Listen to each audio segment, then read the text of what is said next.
nga 2 Maachi 2013 Elia Kategaya yali omumyuka wa Ssaabaminisita asooka yava mu bulamu bw'ensi eno. Ono gavumenti yasalawo okukola ku by'okuzikako kwonna kati nga wayise omwaka gumu walanse okubaawo okwebuuza ku nsimbi ezaakozesebwa okumuziika. Ababaka abali ku kakiiko akalondoola ensimbi z'omuwi w'omusolo bakizudde nti waliwo ebitongole bya gavumenti ebiwera nga buli kimu kitegeeza nga bwe kyetaba mu kuwaayo ensimbi okuziika Kategaya.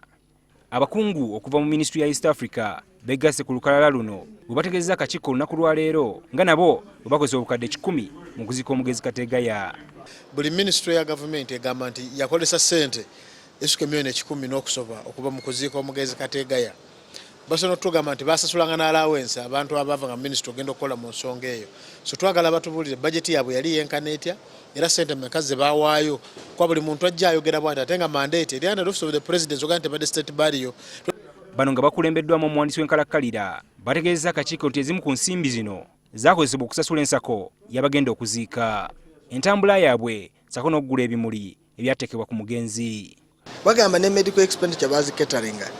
Olaba ne bamweleza $2,000 nga buli dola bagikyanyinga no $3,444. Ensimbi ezaakozesebwa mu kuziika Kategaya zizimu ku bukadde obusoba mu 6 abakulu bano ze balemeddwa okunnyonnyola obulungi. Tebagamba nti babagula keesi baga nti baliisa abantu bawa allowance bakola batuwe batubulire bulungi bo bajeti yaabwe ey'okuzika yali yenkana etya.